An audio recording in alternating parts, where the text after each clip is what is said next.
Good evening, good morning, good midday. Hello. Welcome back, all my friends, all my chaotic crimers. Even though that gives me the ick, it really does work. It works, doesn't it? It's always at the beginning of the episode, in the introduction phase, that I loathe myself the most. But anyway, we're here. We're back for episode 2 of our August series, which is Deadly Beliefs. So if you were here for episode 1, we dove headfirst into cults, essentially. So we drove the car, vroom vroom, straight into the drink the Kool-Aid and where that originated from. So if you haven't listened to that episode, go back and have a listen if that sounds of interest to you. If you're not really a culty person and they don't tug at you, then you're probably not really going to like this episode. I love to be transparent from the beginning, so that's me being transparent. Additionally to that, I am going to apologize again because I'm going to just apologize every single episode of this season to say I'm sorry that this came out so late. I think I'm just going to title August as like Deadly Beliefs / Tells Fuck Up Mental Health Month series. That's what I think we've landed on. Anyway, I'm not going to jibber jabber for a ridiculous amount of time at the beginning of this one because we've got a lot to cover. So we're pretty much going to get straight into it. And I am going to be honest, I had no idea about this case until I started this series. That is how new this case is to me. So I may have missed patches here and there, and I apologize, but I have done my very best to formulate everything I can into one episode. And I'm super interested to know how many people didn't know about this story, case, cult, either. If I'm the only one. Was I living under a fucking rock? I mean, sometimes I do live under a rock, but generally it's like a true crime rock. So this, blew me away. As always, buckle up, safety first, seatbelts, everybody. So this is literally titled one of the most infamous cult cases. And again, living under a rock, I had no idea about it. So this was a group that blended Christianity, New Age mysticism. Oh my goodness. Are we 7 minutes in and we've already found the word? Surely the fuck not. Anyway, let's hope it doesn't come up too many more times. And essentially, it revolved around UFO beliefs that formulated into a recipe of control and ended in one of the largest mass suicides in US history. So in March 1997, 39 members of the Heaven Gate cult were found dead in a mansion in Rancho, Santa Fe, California. Now, they were all dressed in matching black clothes and brand new Nike sneakers. So this is the case and the story of Marshall Applewhite, his partner Bonnie Nettles, and the followers who trusted them. And then the eerie, haunting final chapter of Heaven's Gate. So like we always do, we're going to bring the clock right back to who Marshall Applewhite was. So his full name was Marshall Herff Applewhite Jr., and he was born on May 17th, 1931. Now, he was born in the town of Spur, Texas. I hope I'm pronouncing that right. This was a small, deeply conservative town in the heart of the Bible Belt. So Marshall's father, whose name was Marshall Applewhite Sr., was a Presbyterian minister, strict and very, very devoted to his faith. His wife, Louise, was a homemaker, raising Marshall Jr. and his 3 siblings. So religion wasn't just a part of Marshall's childhood. It was his childhood. I want to be super clear on that from the very beginning. This was embedded in his brain from the get-go. He didn't even have a chance. There was not even a chance for him to figure out what he wanted. He was brought up in an environment where this is what you believe and there's nothing else you're allowed to believe in. So Sundays were essentially always spent in the church. Weekdays were steeped within structure, and the family was living under expectations of a preacher's household. Neighbours would later go on to describe Marshall as bright, polite, but he also had a little bit of a different, intense, inward, and eager to please type of attitude. And as he grew up, one passion became clear: music. And he actually did have a natural talent for singing, especially classical and sort of scarce music. After high school, he went on to study at the Austin College. This was a private Presbyterian school in Sherman, Texas, and he did end up graduating in 1952 with a degree of philosophy.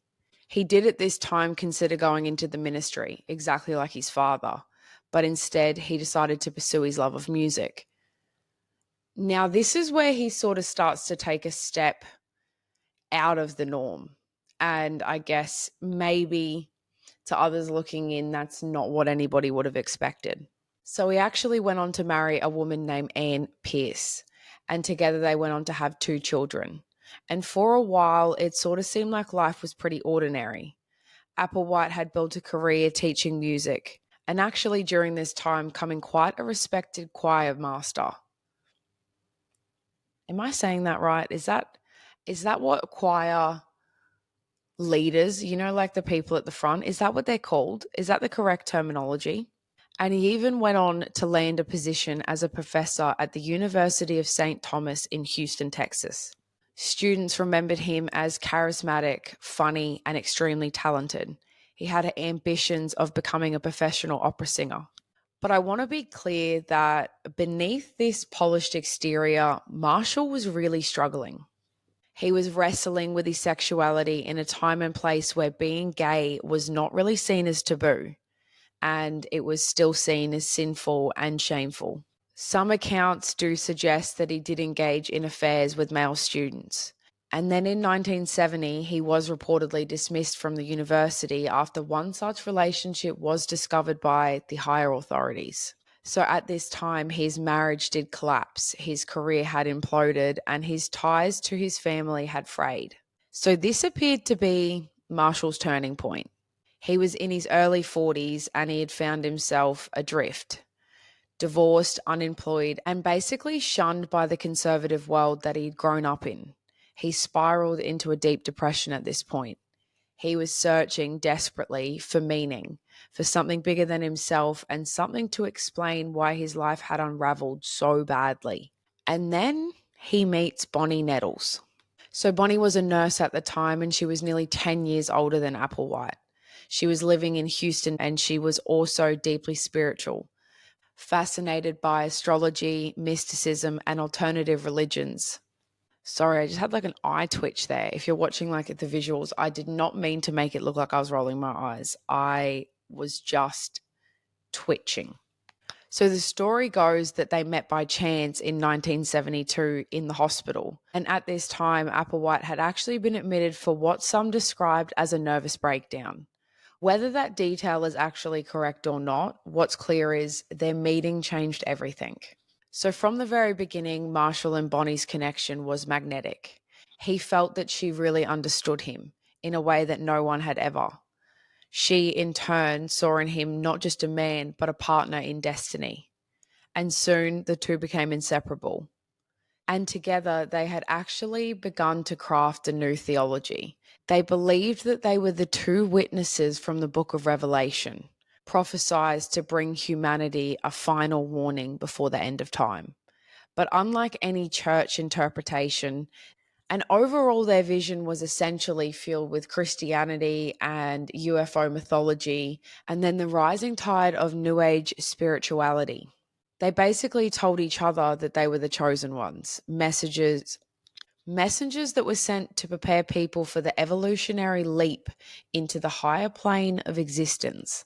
So at this time, they actually abandoned their given names and they began calling themselves T and Do.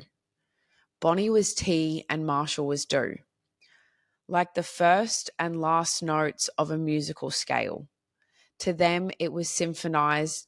So to them, this symbolized the beginning and the end, the Alpha and the Omega. So their message was both strange and captivating. The human body was just a vehicle or a shell to reach the next level, a perfect internal state of being.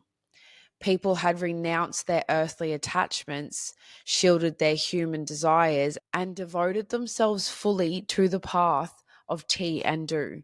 And slowly, but surely, people actually began to listen. So here we have Marshall Applewhite, preacher's son, failed opera singer, a man rejected by his church, by his family, that was just searching and seeking for identity. And then we have Bonnie Nettles, who was a nurse with an infatuation for stars. Together, they reinvented themselves as the prophets of a new gospel. And truly, it didn't matter how bizarre their ideas sounded, because to a handful of people that were searching for answers, for meaning in a confusing world, tea and do sounded like the truth. And this began the beginning of Heaven's Gate. So it was the mid 1970s, and this was a turbulent time in America. Vietnam at this time had left the country reeling. Watergate had shattered its trust in the government. And the counterculture of the 60s had opened the doors for new ideas: Eastern spirituality, astrology, mysticism, and UFOs. So at this time, people were just searching for something different, something bigger, and something different in comparison to, I guess, the old institutions that already seemed to be crumbling. And into that atmosphere stepped Marshall Applewhite and Bonnie, who are now calling themselves Do and T. So in 1973, the two had begun traveling across the country of the United States, living on almost nothing, convinced by their divine mission. They were posting hand-drawn flyers on telephone poles, on library boards, calling people to meetings with strange, enchanting sort of headlines. Now, these headlines were things like UFOs, why are they here? Who have they come for? When will they leave? So the curiosity of this naturally drew people in. Attendees expected scientists, maybe UFO enthusiasts, but instead they met this odd pair: a middle-aged nurse with a calm conviction and a former music teacher with an intense, almost hypnotic look to his eyes. So this is one thing about Marshall Applewhite that did come up when I was researching, is people described his eyes as hypnotic. Now, I think to any normal person, they'd be like, wow, what a compliment. In this case, I feel like that's even creepier, given everything we're about to find out. So T and Do told the audience that they were here on behalf of the beings by the next level. And basically, this was an evolutionary kingdom above human existence. So they explained that humanity was like a garden, and sometimes gardeners from the above would plant seeds of truth. And they were planting this to see who was ready to evolve. So they were claiming to be the current gardeners, sent to guide a select few of human bodies into the next level. And here is the wild part: people did listen. Now, I say wild because there is going to be a large percentage of people that just can't. I mean, it's so hard to wrap your head around this level of brainwash. But like I said just before, in a world that I think we can all agree is so confusing and we all feel so lost, and it's easy to feel behind, it's easy to feel like you're not on the right path. So when you're searching and you're seeking, it's kind of easy to get stuck and lost. Gather a lot of us haven't been stuck and lost in a cult. Like I say in all of these episodes, it's so hard to get in the minds of these people. Like when I watch docuseries on cult survivors that have made it out, even those cult survivors that have now reformed, it's hard for them to even grasp the level of manipulation that they were under. let alone us human beings or the audience, the outsiders just looking in. Like, that is so hard to understand. And also, please, for the love of God, never send these gardeners to me. I garden medically, but I do not want this type of gardening in my house. I do not want nobody here telling me that they've got to take a select few human bodies, and hell nah. Hell nah. Oh.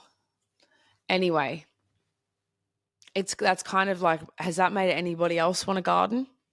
Do we want to garden now? Quickly, little garden break while we're in the pit stop, while we pull the car in. Let's. Now, I do want to be clear. This isn't like Jonestown. They weren't drawing large crowds or huge crowds at this point. But those that came often felt something powerful. Some went on to say that T and Do seemed utterly sincere. Others said that Applewhite's intensity felt almost supernatural. But in the end of those meetings, attendees were crying, convinced that they had finally found some answers. And in this, many ended up joining. So at this time, they were calling themselves the class. By 1975, Applewhite and Nettles had actually attracted dozens of followers. And mostly they were young adults that came from countercultural backgrounds. They sold their possessions, they had abandoned their families, and they had begun traveling with the group. So one of the most famous recruitment events happened within Walport, Oregon in September 1975. Now, hundreds of attendees attended after flyers promised a meeting from the UFOs and essentially from a higher consciousness. And that night, nearly 20 people vanished, leaving behind cars, jobs, and even their children. And they'd done this to follow T and Do. So local papers ran headlines immediately the next day. And the headlines would read, 20 people disappeared, taken by UFO cult. And essentially, life within the cult was really strict, even from the early years. Members gave up not only material possessions, but also relationships. Families were completely cut off. So they were told from the very beginning to sever all ties with the human world, because those ties would only hold them back from their future evolving. So T and Do framed themselves as teachers, and the group were kind of like a school. The members weren't called followers, but they were called students. They lived within a campsite and then fluctuated between cheap motels. And this was often in secrecy, sometimes sleeping in tents within the wilderness, waiting for instructions from above. And yet, despite this, many did describe those early years as sort of exhilarating. They were young and idealistic, living in a communal that was essentially chasing the idea that they were chosen for something greater. So at this time, T and Do weren't just teaching philosophy, they were teaching and testing loyalty. Members were required to adopt a strict discipline: no sex, no drugs, no alcohol, and no attachment to any family or any possessions. Can we all just imagine living like that? Like, I appreciate that a lot of us can live a sober life now. Like, that's so normal, and honestly, sobriety rocks. But no attachment to family and no attachment to possessions. I think we can all appreciate that with levels of sobriety, from alcohol, from your drug of choice, from whatever it may be, is fine, but you've generally picked up another attachment to a person, a thing, shopping, your dog, something, right? Like, to be so restricted into such a disciplined, framed and way of thinking is something in these cases that always rattles me. I don't really feel like there's any other way to describe it other than it fucking rattles me. So at this time, they had even given up their names and they were replacing them with odd nicknames ending in Oddie or Oddies, stripping away any individuality that these people had. So to T and Do, this was all about preparing, about letting go of any human habits so that they could become ready for the next level. And by 1976, the group had swelled to nearly 200 people. And they were living a nomad life, spread throughout the country, convinced that one day a spacecraft would descend and take them away. But that moment never came. And slowly, because of that, the group did begin shrinking. Some just essentially grew tired of waiting, and others couldn't handle the strict discipline. But still, there were a fairly large portion of hardcore believers that remained, and they were devoted to T and Do above all else.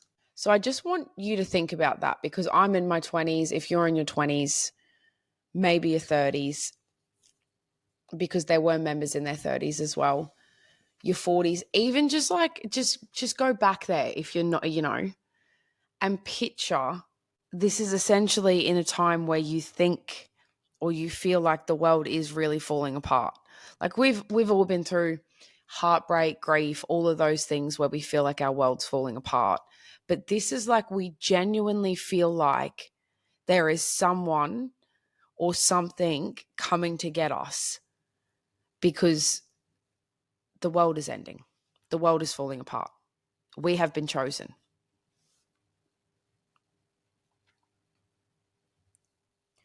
And you've got two people in your ear telling you that you are chosen and that you can leave behind this broken world. You can evolve above a human.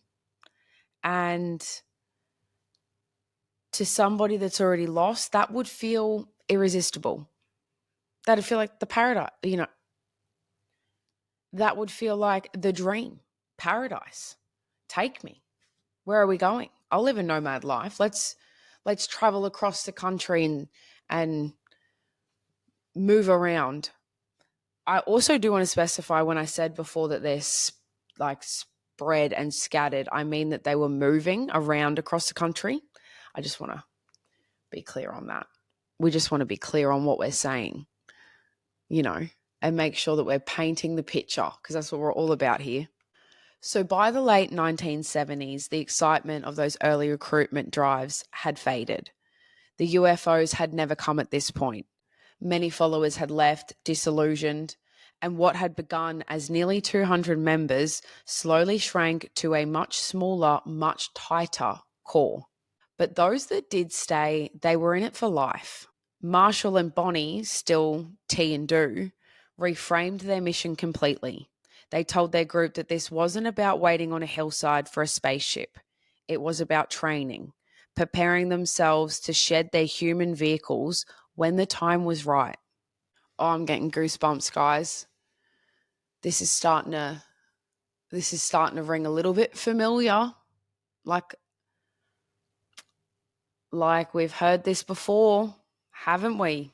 So at this time, the group had become even more secretive. It was moving into houses rented under false names.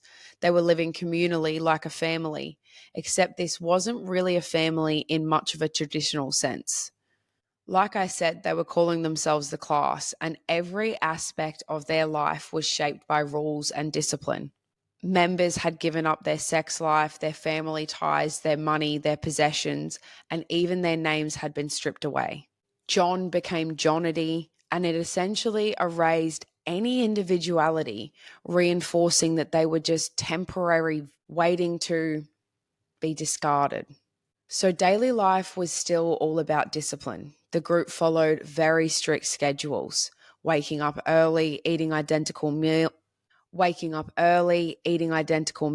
doing chores, studying T and Do's lessons. And informity was essentially the goal. Same haircut, same clothes, same food. No one in this group was allowed to stand out. So at this point, T and Do even dictated how people spoke and how they thought. If even one stray human thought crept in about sex, about family, about doubt, members had to confess it. Privacy didn't exist within the group. So your inner life was constantly being monitored by yourself or by the group. And for a while, this structure really did seem to hold. But then tragedy struck. In 1985, Bonnie, T ended up dying of cancer. And for Marshall, this was truly devastating. T had been the heart of the theology, the calm balance of his intensity. Her death could have shattered the group. And it raised the question of how could she ascend to the next level if she had just died an ordinary human death? But of course, Applewhite spun it. He told his followers or his students that T had gone ahead, that her body was just a vehicle that she no longer needed, and that she had essentially moved on to prepare the way for the rest of them. And in her absence, Applewhite's power only deepened. He was now the sole connection between the group and salvation. What did I say, guys? Salvation. Did I say it last episode? It's the word of August, salvation. It's the word of deadly beliefs. We're all just seeking salvation here, guys. So with this, his control grew to an absolute. Sex was again strictly forbidden. And I mean, masturbation was even banned. For Applewhite, sexuality was a distraction, a human indulgence that kept members tied to earth. And in the most extreme act of control, several male members, including Applewhite himself, underwent voluntary castration, believing that, God, that is just hard to wrap my head around. I'm going to keep going. But basically, they believed that removing the desire would make them more pure and more ready to ascend. So families were still completely cut off. Letters and phone calls were discouraged and then completely forbidden. To the outside world, heaven gates had just disappeared. Members had become ghosts. Their old lives were completely erased. So from the late 80s into the 90s, they lived a mostly unnoticed life in suburban America. They were still renting houses, working quietly at jobs that didn't draw any attention to them. And they even started small businesses called The Higher Source, designing websites in the early days of the internet. But the clients never knew that their designers were actually part of a UFO cult. And still, inside life remained tightly controlled. Members had actually shaved their heads. They were wearing unisex clothing and still living under their strict routines. Applewhite was preaching constantly, reminding them that their human vehicles were just shells. Every meal, every haircut, and every choice was another step towards leaving this humanity behind. And his message was always the same. One day we will be called. One day the spacecraft will come. One day we will shed these bodies and ascend to the next level. So really, I get it. Like, I always like to make a pit stop. We're pit stopped. They're fixing our tires while we just chat shit in the car. Because we're just, like, it's easy to look back and wonder how anyone could live like that. But inside the group, for the people at the time, it felt like peace. Many survivors said that it was freeing for them, even comforting to give up the chaos of human life. They had given up jobs, bills, and relationships to live with people who essentially all believed the same purpose and the same vision. But under that calm surface, Applewhite's obsession was only deepening. With T gone, he was more paranoid and more fearful. And by the 1990s, he had begun to believe that their time for their exit was near. So by the 1990s, Heaven Gate had actually shrunk to just a few dozen members. And gone were the days of hundreds of people gathering in parks and people missing and disappearing, leaving their families behind to join Heaven's Gate. But what was left was the core. This was the most devoted and the most disciplined, the ones who truly believed Applewhite's message. So from the outside, they appeared to be quiet and slightly eccentric. People considered them to be communal and tight-knit. So they lived together in locations such as Dallas, Phoenix, and then finally San Diego. And neighbors always described them as polite, as tidy, but they were always together. They rarely made noise and they didn't appear to cause any trouble. If anything, people actually just thought they were a harmless religious group. A bit odd, but not dangerous. But I want to be clear, we always I want to be clear. This is my teaching moment. Inside those houses, like we have described, their daily life was nothing but the ordinary. It was not normal. So their diets were still being closely controlled, and sometimes it was being reduced to cleansers of lemon water, cayenne pepper, to essentially purge the human body. In 1996, astronomers announced something spectacular. A new comet had been discovered, and it was called the Hale-Bopp, and it was brighter than anything that had been seen in decades. So for months, this dominated the night sky. It was visible to the naked eye, and people around the world just marved around it. They were in awe of it. And I feel like, when we see stuff in the sky that's different, we can all agree. We all have that little I would call that a woo girl moment. We all have a woo girl moment. So for most of the world, the Hale-Bopp was just a wonder of nature. But for Marshall Applewhite, this was destiny. So Applewhite had told his followers that that comet was a sign, that hidden behind it was a spacecraft to the next level, waiting to carry them all home. So this wasn't the first time that UFO believers had linked comet events to alien visitors, I guess. But for Applewhite and Heaven's Gate, this was the proof that they had all been waiting for. This was on a much deeper level. And in all of Applewhite's teaching, the comet wasn't just a sign of arrival, it was their deadline. He had told his followers or his students that the time had come, that they would soon have to make their final exit from their human vehicles to ascend aboard the craft. So over the winter of 1996 to 1997, the group prepared. They rented a spawning mansion in the Rancho Santa Fe in California. This was a quiet, wealthy suburb near San Diego. Neighbors thought they were just a group of computer designers running a business together. But inside, preparations for death were underway. The ritual was carefully planned. They would all wear identical clothing, black shirts, black sweatpants, and brand new Nike Decade sneakers. Each member would have a small patch stitched on their shirt that would read, Heaven's Gate Away Team. Like the astronauts that are about to depart for a mission, and Applewhite recorded a series of farewell videos. In them, he sits with wide, intense eyes, speaking calmly about the mission ahead. Around him, the members take turns smiling into the camera, explaining why they are ready to leave. Now, I want to be clear, in the videos, they do not sound panicked. They actually almost sound joyful, like people that are about to board a plane for a long-awaited trip, like all of us at the airport when it's finally fucking holiday time. And then in late March 1997, they carried out their plan.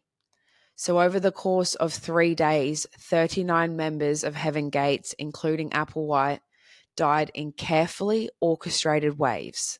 They mixed phenobarbital into applesauce or pudding, either one, whatever your preference was, and then washed it down with vodka. They placed plastic bags over their head to ensure suffocation. So once one group was dead, the next would cover their face with purple shrouds before taking the poison themselves. And they died in shifts of about 15 people at a time, laying neatly on bunk beds. And on the final day, Marshall Applewhite himself joined. And he had always promised to lead the way. His followers or students believed that once their human vehicles were shed, their true selves would ascend to a spacecraft behind Hale-Bopp. But once this was over, the mansion was silent.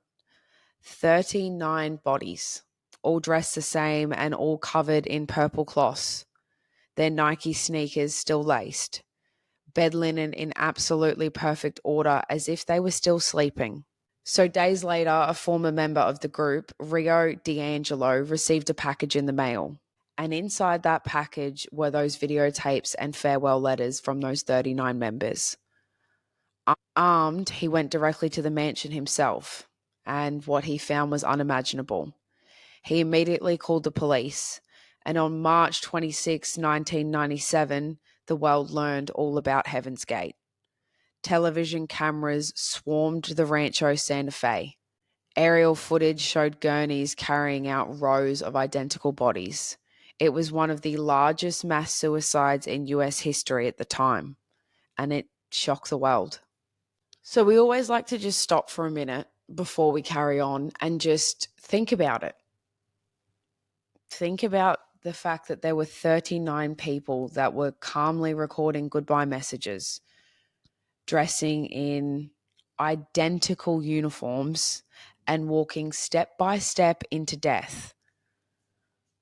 And they didn't do it with chaos, they didn't do it with panic, but they done it with order and with precision in the way they had prepared and been brainwashed and trained into knowing. It was the only path. And this was all because one man had told them that a comet was their salvation. Our August word, salvation. And honestly, the world might have never known the full story of Heaven Gate if not for one man. And that man was Rio D'Angelo. So for the families, the news was devastating. Parents, siblings, children learned through TV broadcasts that their loved ones were gone. Some hadn't heard from them in years. Their last contact was a cryptic letter saying that they had gone to the class. Others had desperately been trying to reach out to them only to find out too late that the door was already closed. And then the farewell videos made it so much worse. To see their loved ones with a stranger, so brainwashed. Many could not understand why their loved ones had chosen Applewhite over them. Others blamed themselves for not trying harder to intervene, and some found it unbearable to watch those farewell tapes, hearing the calm voices of the people they loved explaining why they were about to die. And then came all the bloody questions, all the bloody fucking questions. How did this group survive in secrecy for so long? Why hadn't anybody stopped them? And could anyone have prevented this? Investigations did reveal all that we know now. And this was that the group lived quietly, they paid rent, and they did run legitimate businesses. They never drew any attention to themselves, which never drew any attention to the police. So by the time the families and the authorities knew what was happening, it was already too late. And here's the part that I think still really is going to unsettle people today. And that is that Heaven's Gate did not completely vanish. The group's website that was built in the 1990s by the Higher Source web design team, which was the legitimate business that the group ran, is still online today. So 2 surviving members that actually left the group before the final exit still maintain this website. They're answering emails, preserving Applewhite's teaching, and insisting that the mission is not over. To them, their idea is that Applewhite and the other 39 students succeeded, that they graduated. So that is what makes Heaven Gate different. Because with Jonestown, there was chaos and violence and murder, and the life within those walls were a different level of abuse to this. Not saying this wasn't abuse. This was still pretty bad. And then with the Solar Temple cult, there were rituals and fire. But with Heaven's Gate, their cult was almost quiet. It was such a quiet cult. Like, these were just normal people that to the outside appeared to be living quite normal lives. Odd, yes, but normal. So this was 39 people who truly believed that they were shedding their human shells for something greater. And to the rest of the world, it was total fucking madness. To them, it was salvation. Ding. Word again. August word. So for me, now that I know about this case, it lingers because it forces us to again ask how. How do 39 adults, teachers, programmers, mothers, fathers calmly record goodbye and farewell tapes, lace up their sneakers, and poison themselves together. But the truth is, like every story, this didn't start with poison. It started with pain. And then it went on to prey on the vulnerable, the people that were lost and seeking answers themselves. And their way of manipulation was different because slowly over the years, the discipline and obedience became a reality for people. They didn't know another way of life. They were so broken down into this way of thinking that they didn't even have a name anymore.